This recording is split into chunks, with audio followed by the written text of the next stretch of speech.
Di lab ketujuh Lei Cheng, 3 orang duduk di meja. Seorang tentara melapor di depannya. Kembalilah kedua orang dewasa. Sekarang Thunder Beast telah mencapai lantai 3. Saudara tidak tahan. Binatang guntur itu terlalu ganas, dan peralatan pertahanan kita tidak bisa melawan mereka sama sekali. Binatang guntur ini seperti orang gila. Mereka bertentangan dengan akal sehat. Prajurit itu kembali dengan suara gemetar.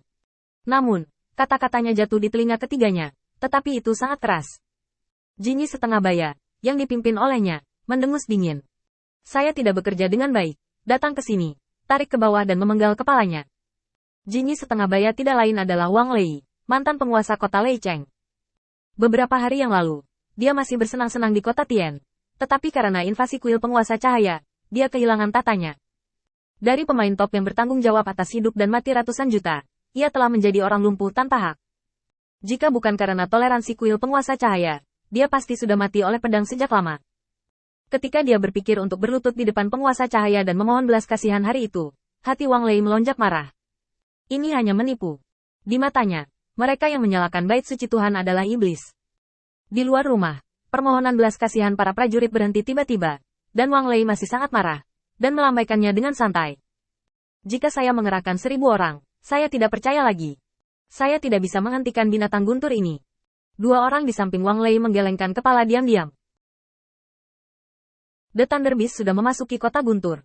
Pada saat ini, tidak ada gunanya mengerahkan tenaga. Dengan penekanan lampu yang selalu terang, Thunder Beast dan orang-orang di kota Lei tidak berani terbang dengan santai. Mereka hanya bisa membunuh di sepanjang jalan yang panjang.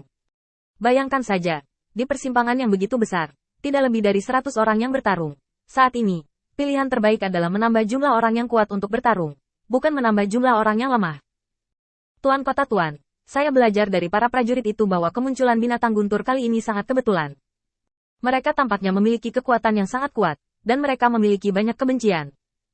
Di masa lalu, kami mampu melawan binatang guntur karena binatang guntur tidak berani bertarung dengan kami. Tapi sekarang, kami tidak bisa menghentikan mereka. Elit kami hilang di tangan orang percaya Lord of Lampu. Sekarang kita harus meminta para prajurit menundukkan kepala mereka ke kuil penguasa cahaya. Sebagai imbalan atas bantuan kuil penguasa cahaya, Wang Lei mendengus dingin dan langsung menolak saran itu. Menundukkan kepalamu? Selama kamu menundukkan kepalamu ke kuil penguasa cahaya, menurutmu berapa banyak orang di kota guntur ini yang mau mendengarkan kita? Cara terbaik sekarang adalah membiarkan orang-orang Lei Cheng dan aku bertarung sampai mati. Bukan karena Wang Lei melihat jebakan yang dipasang oleh Qin Yichen, hanya saja dia tidak ingin memikirkan kuil Lord of Light yang menundukkan kepalanya. Karena tidak mau menerima penghinaan itu lagi. Lewati pesanan saya, semua yang masih mau mendengarkan kiriman saya, segera pergi untuk melawan binatang guntur. Orang lain di samping Wang Lei membelai janggutnya yang panjang. Lord City Lord, cara terbaik sekarang bukanlah melawan Thunder Beast atas nama kita, tetapi menggunakan orang-orang dari Thunder City. Orang-orang fana ini akan mati ketika mereka mati, dan mereka akan pulih dalam 2 tahun.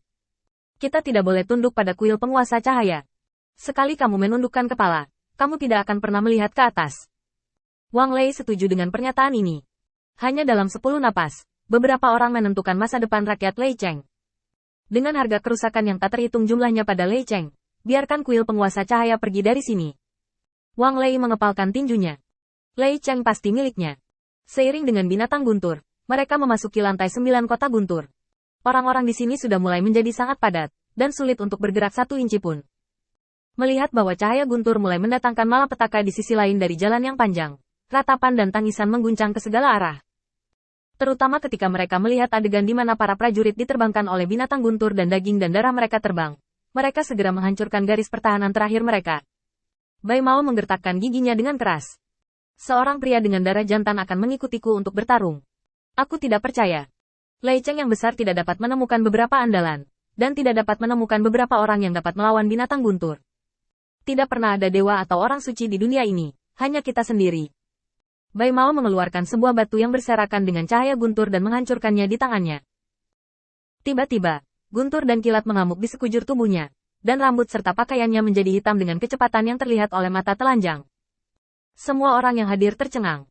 Bai Mao menjatuhkan beberapa batu yang bersinar dengan guntur, dan dengan tegas bergegas ke arah binatang guntur itu.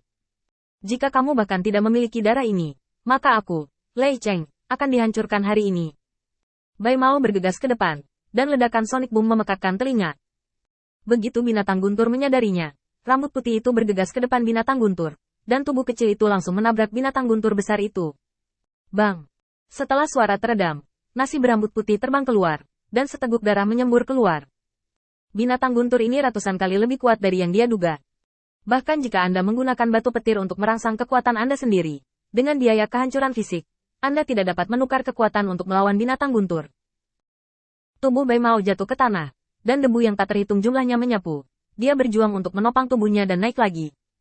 Menyeka darah dari sudut mulutnya, dia menggeram pelan. Ayo lagi. Dasar bajingan.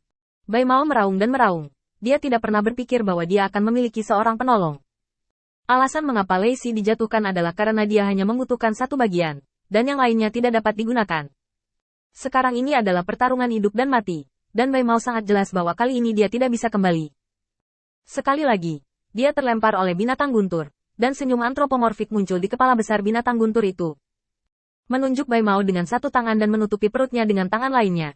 Meskipun tidak ada tawa dari mulutnya yang terbuka lebar, sarkasme itu sangat terukir di hati setiap orang.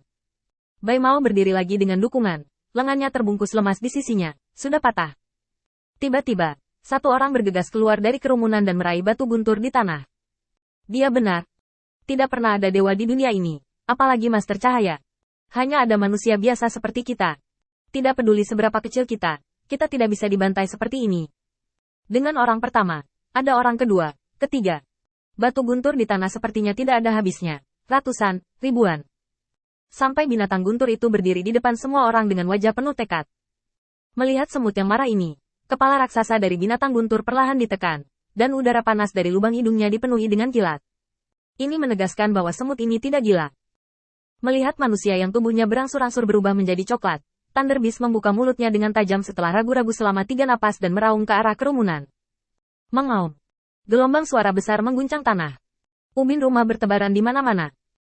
Binatang guntur mengangkat kepalanya dan meraung, dan napas yang kuat mengguncang hati semua orang. Di samping Bai Mao berdiri orang-orang yang juga diselimuti petir, dan mereka mendukung Bai Mao. Aku akan mati bersamamu hari ini. Ada sedikit ketidakberdayaan dan kesedihan di wajah Bai Mao. Hanya membenci keberadaan Lord of Light adalah sebuah kebohongan.